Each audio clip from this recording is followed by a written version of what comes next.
Hi, Cassie. Hi, Eric. First thing I want to say, not to date Mm-hmm. the time of recording, but to date the time of recording Do it. slightly. Yeah. The Shire game came out, video game, Oh, today. that's right. It came out today. Yeah.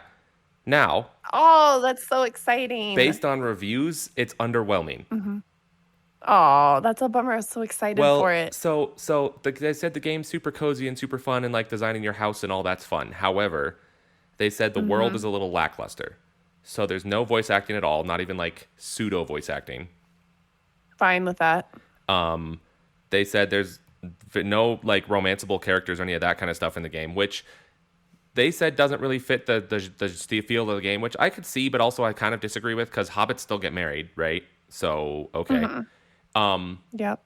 And then the other thing people complained about is that there's only like 14 NPCs you can interact with, and the rest of them are just AI characters that wander around the village to the Shire to make it feel more busy. I could Okay. see that being dumb-ish. Well, and they said you can only interact with NPCs when they have a quest for you. You can't just like talk to people willy-nilly. So it sounds like an old school game. It sounds That's what in it some sounds ways like. it sounds more like an old school life Yeah. sim That's style. that's what it sounds like. It sounds to me like an older game where the only NPCs that are there for a reason, and they will only talk to you when they have something to talk to you about.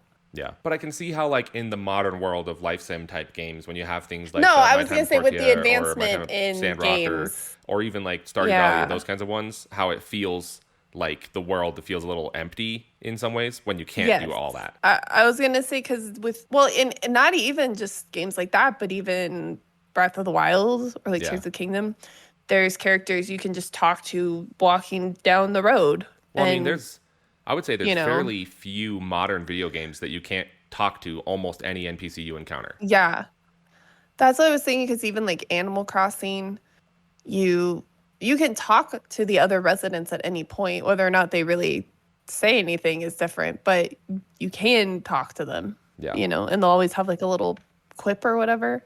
So So all that that to is say, interesting. I've never played it. I haven't played it yet because I haven't bought it. But based on the reviews, it's not as good as people were hoping. not that I'm not really that it's not bummed probably 'cause still really fun. I was super excited for it. I don't know. I was also a little bit bummed as soon as I found out there was no co-op, because like Animal Crossing doesn't really have co-op, but you can have friends come to your island. So I was Yeah. hoping that maybe you could have kind of the same thing. And I mean, that sounds silly that there's more than one Shire, but I was really hoping you'd at least have that, Yeah. I don't know. Depending, how much does it cost? I don't know. I honestly don't remember. I could look it up, but I don't remember. But the other thing is the modern modern generation of video games is no game is fully released or fully finished on day of release. So there's always the possibility that Right. they're going to add some more stuff or change some things as it goes anyway. Yeah. I'll just have to keep an eye on it. Tales of the Shire is what it's called.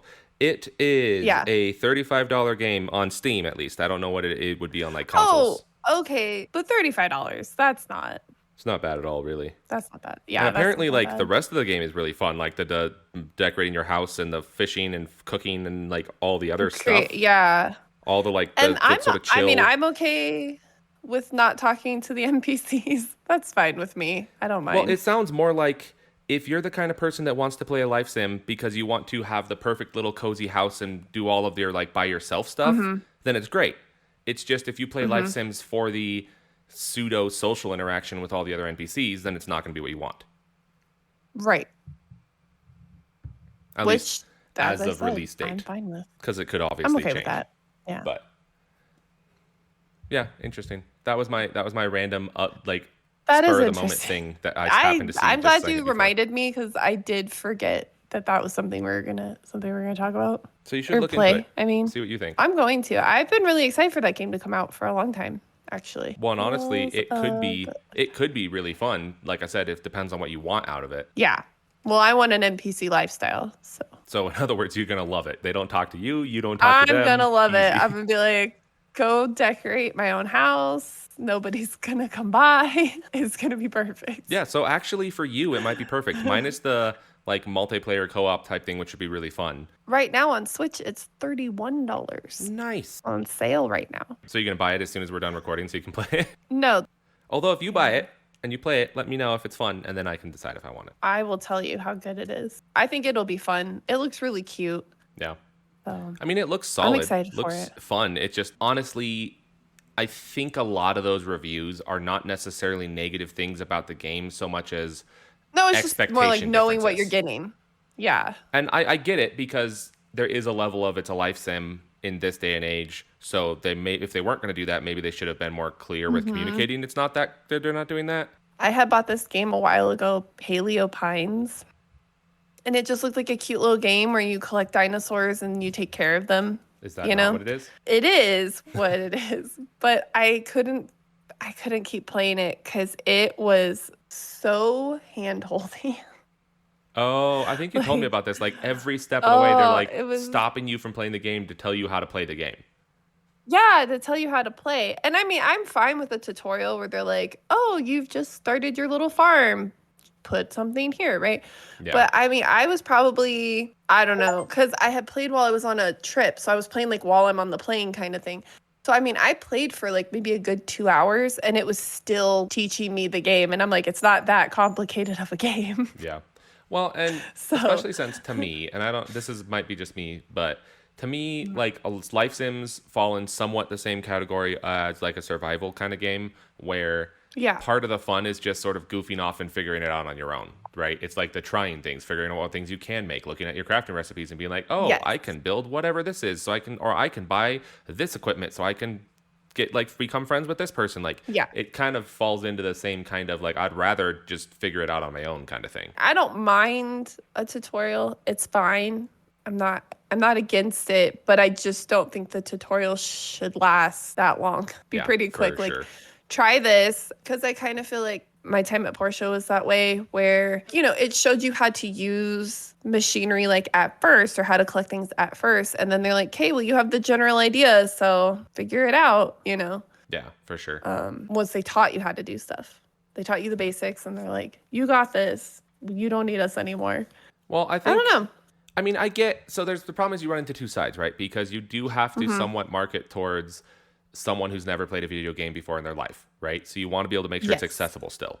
But at the same point, we're reaching a day and age where not that video games ever really had, let's say, a stigma, because that's kind of the wrong word, but like on average, the average person, especially your average like adult, has probably played video games. It's probably more likely to be someone who's played video games than they are to be someone who hasn't. Right. So there's this almost this Right. level of, on average, you probably don't need as thorough of tutorial because on average, most of your players are going to be people that have played a video game before and are able to at least And understand the concept of it somewhat intuitively. and I feel like the way people play games now, because you typically do play online with friends or whatever, because I was thinking like, okay, my mom, for instance, my mom played video games while we were growing up here and there, and she'll play video games now, but she's not going to go out and get a video game and play it, but she'll play with us. So we're going to teach her how to play. So yeah, it's even someone who doesn't play a lot, I don't think they really need that much of a tutorial, because the people they play with will teach them how to play. You ready? You ready for this? The ESA Essential Facts 2025 study, which I don't know what that is, but it's a study, finds that nearly Sounds 2/3 of important. Americans aged 5 to 90 play video games, what they would consider somewhat frequently. Yeah. So 60% of the population plays video games. Now, granted, it depends on what you consider video games, because I know like this, there's a Reddit thread I saw that, granted, it was 9 years ago, but it said that it was closer to 49% that played what we would consider actual video games, and the rest of the percentage was like phone games. Mobile games. Yeah. Even then, that's But like that's 50% of I your find that's population. so interesting too, though, because a lot of mobile games. So like if you took a mobile game from now and took it all the way back, right? They would consider that a video game. Well, But that's just now because like what we call mobile games the now are fancier than half of the early video games. yeah. No, it's just weird to think about. It's just weird to think about that. Like, I don't want to say look down on, but I just feel like people are like, oh, it's not the same category, but it's actually, like you're saying, it's actually probably more advanced than what we used to play, which I mean, is it's funny. way more advanced than what I grew up playing, but I grew up playing like Tetris. So, Well, everyone should play Tetris. Tetris is the best. yes, but it's not a particularly advanced game in some ways. I mean, for its time, I'm sure it was, but like in the modern sense of advanced video games, Tetris is not that fancy. It's not that complicated, I should say. So, like we were saying, if you assume 60% of the population, and this is, I don't know if this was like a specific regional thing or if it was like the American or like American and European combined or what, but like if 60% of people Right. play video games, then on average your tutorials do not need to be that thorough. They need to No. introduce And anything that may be unique to your game and maybe the core concept if they've never played that kind of game before, and that's it. kids don't need tutorials.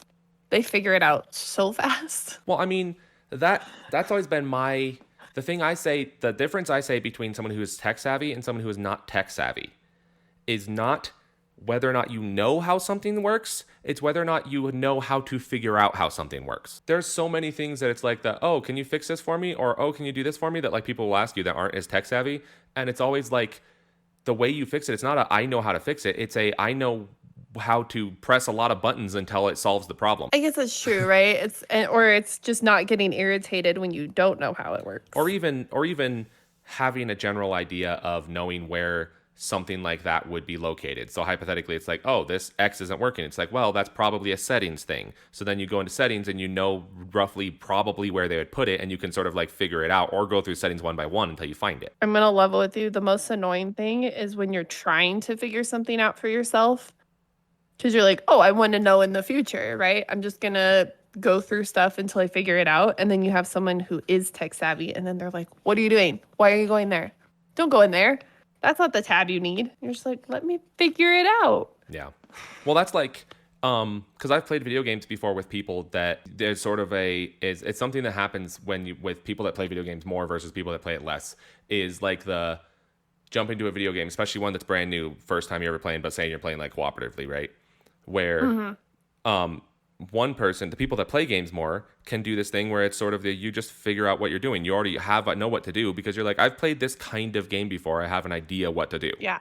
And then you have people that don't play games before, which can sometimes be little kids or like whoever, but they're more lost and they don't know what to do because they don't have that sort of instinctual, you press buttons and you figure out, oh, this button makes me jump because most games have a jump button. Oh, this button makes me attack because most games have an attack button, like of whatever genre. When you play more games, you just sort of press buttons that are the normal buttons that do things in games and see which ones do what, and then you just move on from there. But if you don't play video games a lot, you don't have that sort of ingrained instinctual, like almost not really problem solving, but almost problem solving mindset of I'm just going to figure out what it is that I'm trying to do so that I can then do what I want to do. All I can think about when you were saying that was when we played Grounded, and I had never played. So I was trying to figure out what everything was and what I could do and not do. Then I was helping you guys bring stuff up the tree. And your brother had like built this whole like tree house Yep. staircase thing. And I'm like, look, guys, I found grass. Yeah, but that's kind of what he does. When any sort of survival game, No. any survival game you play, whether it be Minecraft or Grounded or anything like that, he's the base builder. It's always what he does. No, for sure. The rest of us will do the let's go explore and bring stuff back. And the crazy part is we will usually be like, let's go get resources. And by the time we get back, you'll be a mansion sitting there. And you're like, when did you find the time and resources to do that? I think that's probably why I find it weird, because when my family plays games, I'm the base builder. So then it's weird jumping into a game with another base builder and they know obviously what's going on. And this was a game I'd never played before. So I'm still just like trying to figure it out. I'm like, all right. That's why it's get the buttons kind of weird. eventually. It's hard being on either side of that because like I love playing cooperative games with people, and obviously there's a level of if it's one of your favorite games, you want to play it with other people, but it's hard even on the other end because there's a level of when it's a game like the back of your hand, but someone else is playing it for the first time. There's a level of how do you like help them but still let them figure stuff out and experience it without accidentally steamrolling it, because like especially early game on like survival game type stuff where you can like do the entire early game in like 2 hours and it takes them 5 days to get that far. So we laughed about that with my sister and Overcooked, where, it's just the little game where you have your little chef and you have to fill orders. You're making salads or whatever. And we were just laughing because they have the beginning level where it's like teaching you to make soup. And it's like chop 3 of these items, put them in a pot, let them cook, put them on a plate, serve them, right? Yeah. And so like when Trey and I would show people the game and we want them to play with us, we would show them how to do it. And then we kind of just step back and we'd let them catch the kitchen on fire just so they could learn that that could happen. And then I know my sister cracked me up because we were teaching my mom the game. And my sister's like, all right, so you understand the game? And Mom's like, yeah, all she said is the tutorial. And my sister's like, great. It goes straight to the final level. And it's like, and my mom's like, wait, I thought we started with soup. What's all this other stuff? I'm so confused. That's probably the wrong way to do it. Yeah. We were just cracking up. We're like, maybe you should just ease people into it. Yeah, for sure. Don't do that. Have you ever rage quit a game? I mean, so it depends on what you consider rage quit. I have quit out of a game before because I was like, you know what, not worth it. I'm not going to sit here and just lose over and over and over and over and over. But no, I've never that's not a rage quit. That's being a responsible adult and leaving the game. Well, then by that metric, I don't think I've ever actually rage quit because like the whole like quitting out of pure anger and rage, I don't think I've ever done. I've done like that would be I've played like Cuphead, right? Like I've played Cuphead before, and there have been times that I've lost the same boss like 30, 40 times in a row, and instantly suddenly was like, you know what, not worth it, and just went and played something else. But it wasn't really a rage quit. You're such a chill person for as annoying as you are. You're like weirdly hyperactive and chill all at the same time. Yeah. I just could never see you getting so frustrated with the game and so angry that you like flip out and leave. So that's what I was wondering. I imagined you're the there's a chance as like a little kid I might have done it at some point, but if I did, it would have had to have been spurred on by like playing games with like my siblings, and like I was getting frustrated because obviously as the youngest I was like being absolutely destroyed in whatever game we were playing. So I could see like if we were playing like a Medal of Honor way back on like the GameCube or something. Yeah. Nostalgia trip for anyone that knows that game. There's a chance that like I might have at that point, but I don't remember ever doing it. So what is a game? Okay, two questions. One, what is a game that you still would go back and play, or if they made a remastered version, you'd buy it instantly and play it? And like you think it holds up to this day still? Because we did do that. Like they remastered Spyro and released it, and we got it. That was a lot of fun. I know they just did the Tomb Raider games. I haven't played them yet, but I would love to play through those. Well, and like for me, one of them would be, which they did remaster, would be like the 1,000-Year Door, Paper Mario 1,000-Year Door.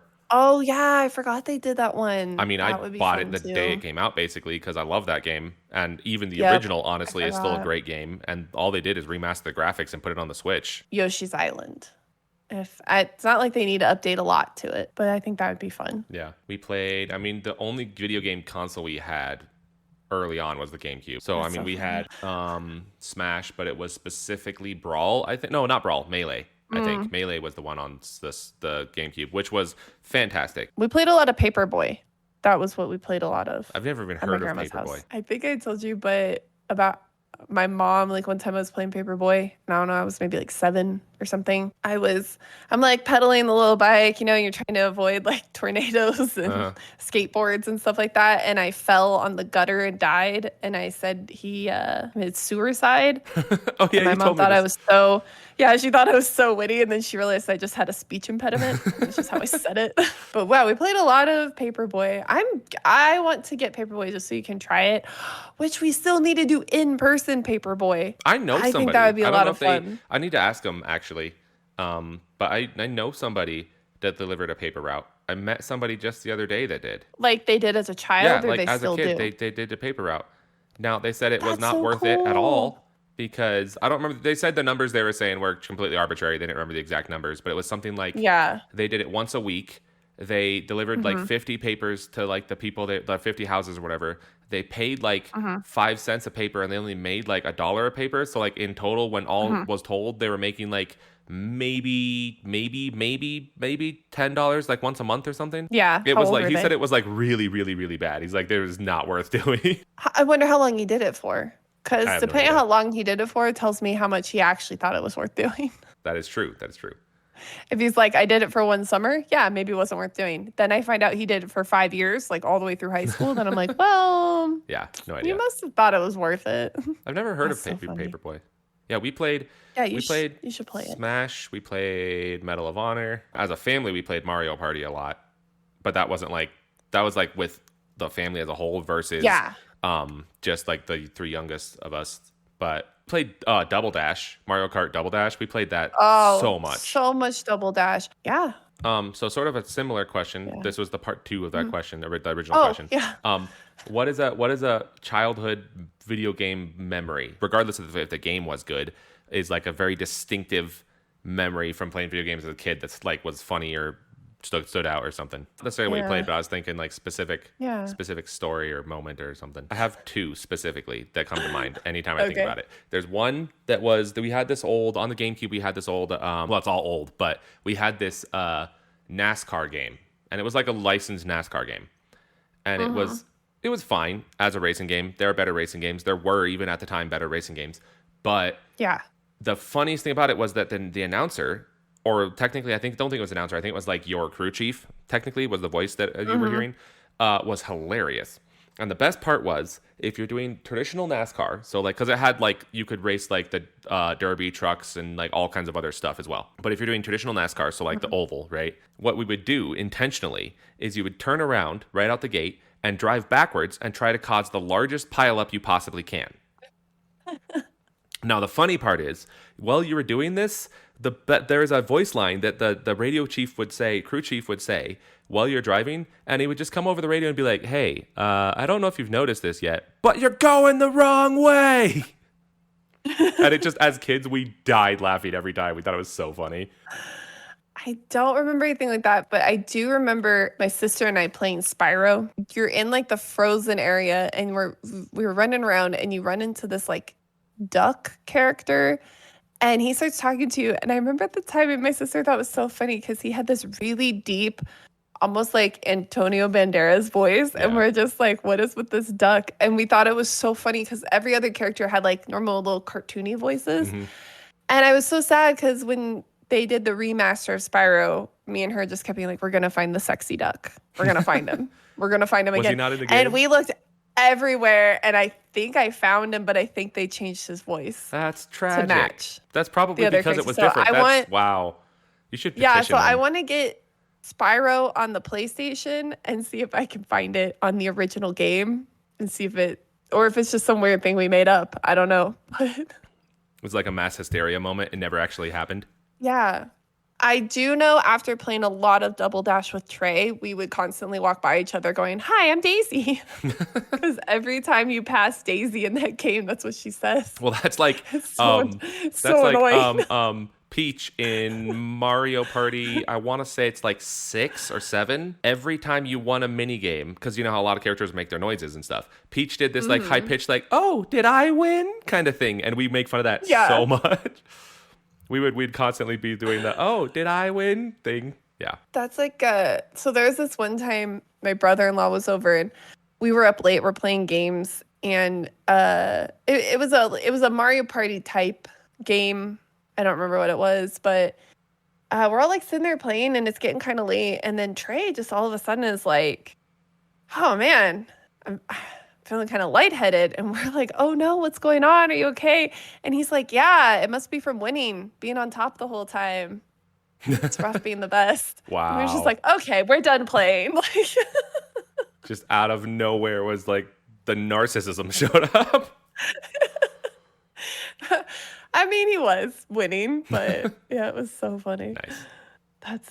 Yeah. What was it in Little Kitty Big City that we were having trouble with? It was just hilarious. I can't remember. Was couldn't it catch collecting the birds for the soda life of you. cans?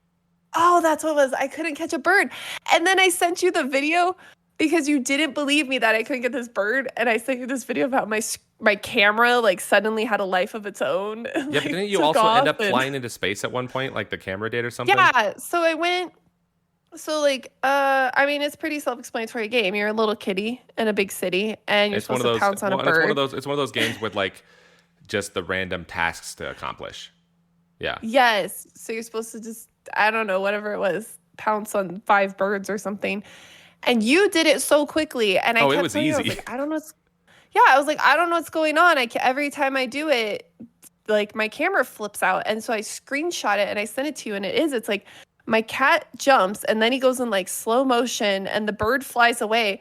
But instead of my camera staying on the cat, it follows the bird, and then it goes like out of the like game box essentially, and I have to like restart the game. Yeah, It but was so weird. that game was simultaneously like felt kind of very well polished while also being kind of very buggy. Like Yes, it but it felt was pretty a fun polished, but there were a game. lot of weird bugs in it. Like It was a I weirdly sent you fun that game though. screenshot when I ended up outside, like inside one of the buildings, but Oh, like that's underneath it right. almost, and I could see like the whole texture palette that it had, where it had like all the different textures and like the Yeah. blocks down there. That was a fun game though. Oh, so I took my dogs to the vet today, right? Yeah. And I I will give them little cookies, their little snack. I'm trying not to say the word because they're nearby, so I'm trying not to say what they get. Treat? I don't know why you're spelling it. They can't hear you. But You're right. You're right. I don't know. Just in case. yeah. So You know what? You know anyway, what? You know why I'm so spelling it? I'm spelling it on behalf of anyone that could be listening on speaker with their dog in the room. that's true. With their dog nearby, we don't want them to think anything either. So I will give them those. Yeah. So when we get in the car, they're like, yes, this is going to be good. But Oreo, his kennel was open. I grabbed the little baggie and he jumped into his kennel and was like, yeah, I'm ready. And I was like, nope. And so I kind of have to get him back out of his kennel. And then I go to grab his leash and he hides. He's like, nope, I know what's happening here. So I tried to give him biscuit. I'm going to say a biscuit. I tried to give him a little biscuit and he took it and then spit it out on the ground. Nice. And I was like, oh, I see what's going on here. It's because you're not going to successfully trick him. He knows what's up. He knows what's up. And he's like, I don't want this bribe. You're not tricking me into this. And then I get him in the car. I try to give him one again. He still will not have it. He's not having it with me. He's like, no, I know what you're doing. You're not going to butter me up here. And then after his vet appointment, he got in the car and looked at me like, okay, I'm ready. Nice. I'll take my cookie now. Yeah. I thought you said you were going to call it a biscuit. Yeah, I decided to call it a cookie. Some people do call it biscuits. Some people also call them cookies. Yeah, there's no helping anyone. But Well, I have just just in come to general find or this in reference to because this specifically? this specifically. But I've just come to find this is probably the second or third time he's done this where I've tried to bribe him and he's like, I will not be bribed. I shall not be bribed. But it's really weird because he's upset when we get in the car. Then I roll down the window. He has a fabulous time. You know, that Then seems he's dangerous upset to roll when down the window because he's small enough he could just jump out. Well, you roll it down to where he has to stretch to put his chin over. You gotta you can't roll it all the way down. This is why your dog probably doesn't like you. Wow, rude. So I'm just kidding. You don't take her in the car. That's because she doesn't like it. But then we get to the vet. He's upset when I take him out of the car. But then we get to the door. He's the only dog I know that you open runs into the vet. Most of the time they're like, oh no, I'm not doing it. But he loves the vet. He's like, I'm here to make friends. We're all gonna have a good time. So I don't know why he won't take a bribe. So no, his problem is he has an attitude. I mean, so the vet thing, realistically, sometimes that's a I mean, it's obviously just a train or exposure or acclimated type thing, because it's like if you train them well, then they shouldn't react any worse anywhere else. Though sometimes the dogs can react worse when you take them to a vet because you expect them to act worse, and dogs can pick up on things like that. Yeah. So then they start getting nervous as well because you're expecting them to be all nervous. The thing though is I expect that. I mean, I'm not saying this for Sissy you, by but I'm far. saying for like other. No, yeah. Sissy is by far the worst dog to take in the car. Oreo, he's great in the car, and he loves everywhere we take him. He loves to go to Lowe's. He likes to go to the park. He likes to go to the vet. He's never upset about anything. Sissy, however, you have to seatbelt her in. I mean, you should anyway, How like do you safety and seatbelt stuff. her in? But okay, so you have You just put her lengthwise in the seat, and then the seatbelt, the lap belt just goes all the way across the length of her body? No, her like walking harness has a little spot that you put the seatbelt buckle through, and then you buckle her in. But you have to, because she tries to like climb under your feet while you're driving. She eats things that she probably shouldn't be eating. She likes to hop over the seats, and then she gets stuck in the back, and then she cries because she can't get back the other way. Those are the dogs that you put inside a small kennel in your car so that they can't cause trouble while you're driving. Well, yeah, that's why we just seatbelt her in now. But you seatbelt her in, and she starts like crying, but she does these, we call them Yoshi noises. Yoshi noises? Because she'll be like crying, but she'll also be like yawning. And so she's just doing this like kind of noise. Okay. You're just like, what is even happening back there? Yoshi noises. Okay. It's so awful. I'm going to try to record her doing it sometime. It's the weirdest thing in the world. Yoshi noises. Mm-hmm. Alrighty then. I'll take your word for it. It's like little dinosaur noises. It's just Yoshi's the first dinosaur that comes to mind. Yeah. Just weird because there's so many like real dinosaurs. Maybe it's because we were just talking about video games, but I'm like, why Yoshi? I mean, if I say cute dinosaur, what comes to your mind? Well, obviously Yoshi now, but that's only because we were just talking about him. All right, I'll ask you in 2 days, and I'll see if how about this next episode? You ask me if you remember mid-episode just randomly what dinosaur comes to mind, and I'll see if it's Yoshi. Name a cute dinosaur. Yeah. Also, I want to apologize. I told you today I would bring you blueberry pie Oreos, and I forgot. You also told me you were going to bring raspberry syrup so I could try to use it in my SodaStream stuff and to make like raspberry syrup soda. It's on. I want you to know, though, it's on my calendar. It was on my board to remind myself. And then I left work today and I went, I never brought Eric that stuff. Nice. Well, I mean, so I tried making, for context, Kassi made, for anyone listening, you made like raspberry. Yeah. We decided it was jam/preserves. Yes. Well, jam you decided. Only so I said jam the whole jam time. only so you could say it was a jam session, but it was probably preserves. Anyway, and I had the brilliant idea, which did not work. I'll let you know in advance that I could take like carbonate water with the SodaStream and then not sponsored, and then put like a spoonful of the jelly in. But and you get can it to if you want dissolve, to. Try to dissolve it, and then I could maybe have like basically raspberry like juice, carbonated juice, soda stuff. Did not work, probably because as a jam, it was already too congealed, so it didn't really dissolve and mix in well. But like a syrup should. I think the syrup will work great. And I already got rid of the seeds. It's already liquid. I think it'll go better. So I dropped some off at your sister-in-law's house also. And I was telling her about this and how you were going to put it with your carbonated water and everything. Yeah. She recommended you mix it with lemonade. Ooh. Now that's an idea. Still carbonated or just lemonade anyway? I don't know. She said specifically the lemonade that your family makes, I guess. I mean, that's just lemon. I mean, we don't have like a lemonade recipe. Okay, I don't know. We just use like store-bought lemonade mix. Okay. Well, I think you should do both. I think you should do regular raspberry lemonade, and then we should try carbonated raspberry lemonade. Because I could carbonate the water, then make it lemonade, then add the raspberry syrup. Yes, that's what I'm thinking. But I'm going to put it in my phone to remind me to bring it to you. Because also, I was telling Trey about the blueberry Oreo thing. It says it's a limited time flavor. I don't know if that's just for summer or it's never coming back. I have no idea. But he agreed with me that it's a nice mix-up from regular Oreos, but not as good as the Selena Gomez Oreos. Well, that's because those are just cinnamon Oreos, which is going to be fantastic because cinnamon's fantastic in almost anything. They're the best. They're not the best. They're the second best Oreo.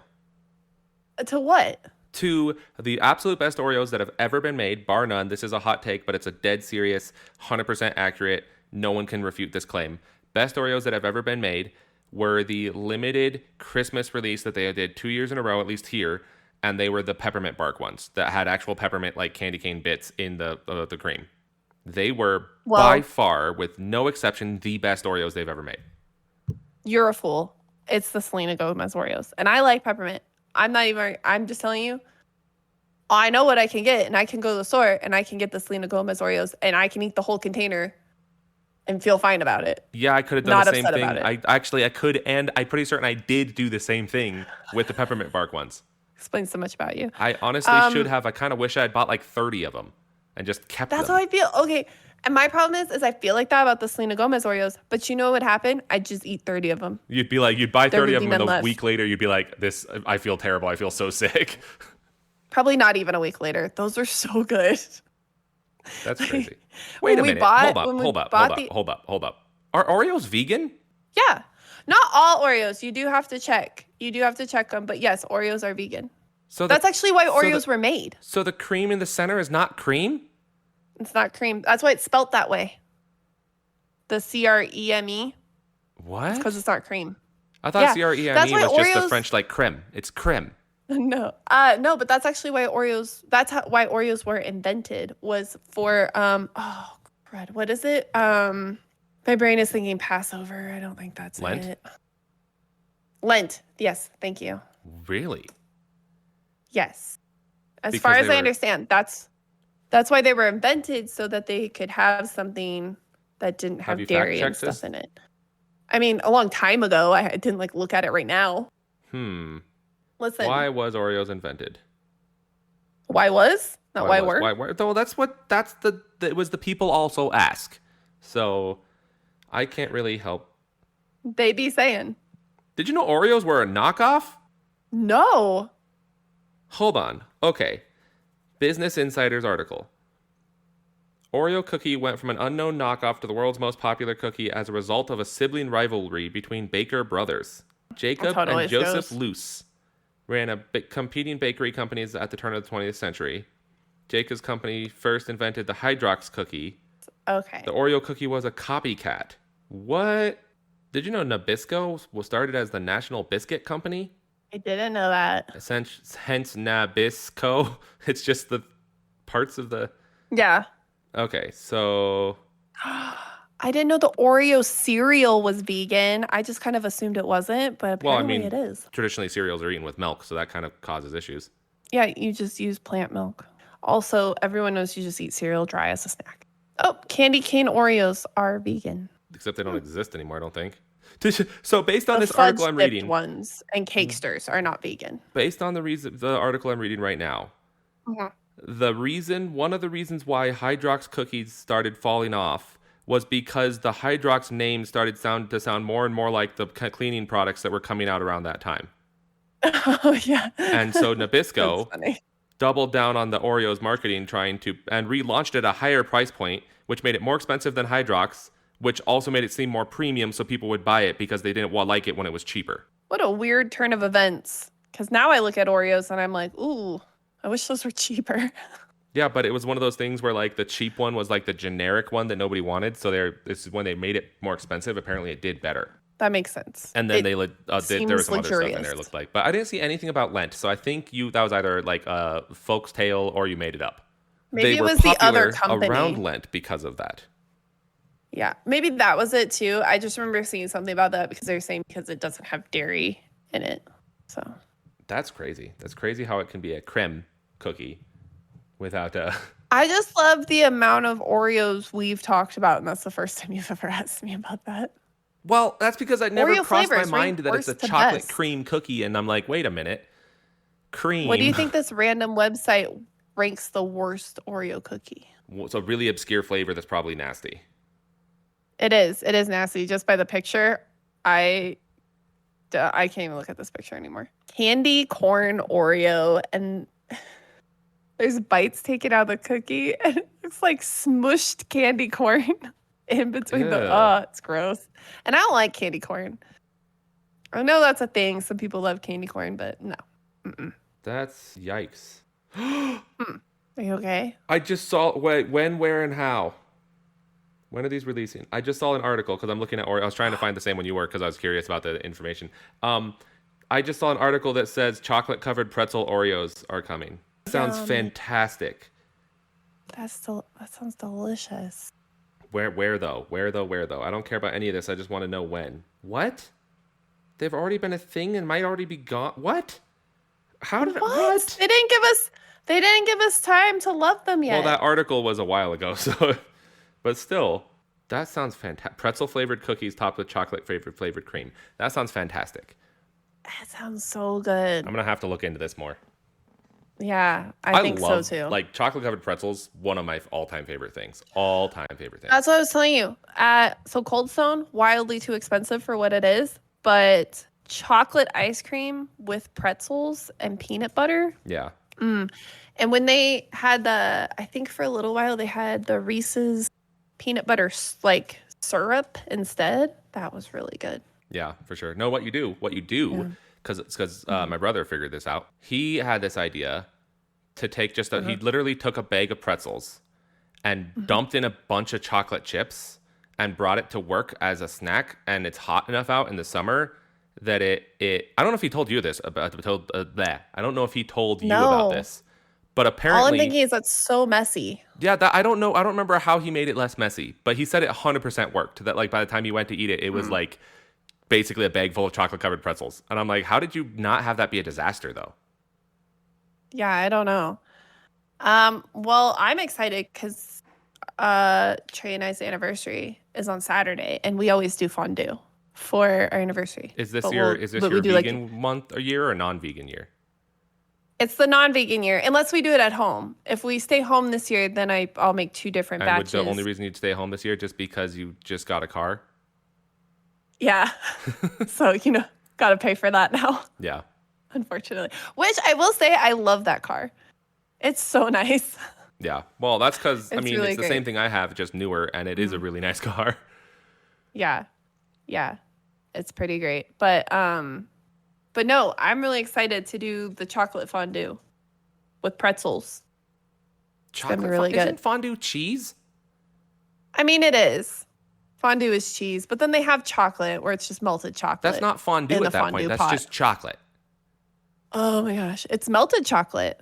Yeah, but that's still just chocolate. In a chocolate fondue pot. No. Chocolate fondue In a fondue would be pot. chocolate and cheese mixed together, which might be good, but it's not the same thing. Ugh. Look up chocolate fondue. They sell chocolate fondue fountains. Yeah, but That's a okay. thing. They're so full of it. No. Traditional Here's the chocolate thing. fondue recipe. Chocolate fondue is just chocolate. It's like, it's not chocolate fondue is melted chocolate. The only difference is they sometimes put things like oil in it and stuff to keep a certain texture. But it's not fondue. It's just melted chocolate. Fondue is cheese. Although, But what if I have it in a fondue pot? Fondue, French word, meaning to melt. well, There I are did just various have this types moment of up. I was fondue. going to look Cheese, up chocolate. because I don't What? actually know what fondue meant. But Fondue is a French word. It just means to melt, seriously, which means you can have all types of fondue in your face. it's not okay. Are you sure? Hold Yeah, on, I'm well- gonna double check this. A dish in which a small pieces of food are dipped into a hot sauce or hot cooking medium such as oil or broth. Mm-hmm. The word means melted in French, or to melt. You're Yeah. so right. That's not okay. Yeah. Yeah. Well, this is why we're not really friends. I think we should recite the NRF pledge. What's the NRF pledge? Oh, you don't know the NRF pledge? To hate you forever? I'll hate you forever. Is it? Why does that? Do you know that? You know that kid's book? You know the kid's book that's the like, I'll love you forever, I like you for always story? Mm-hmm. Yeah, my mom loved that story. It is a cute story. However, for some reason, all I can think of when you said I'll hate you forever, it's like, I'll hate you forever, I'll loathe you for always. As long as you're living, my enemy you'll be. Is that the pledge? I don't know, but it is now.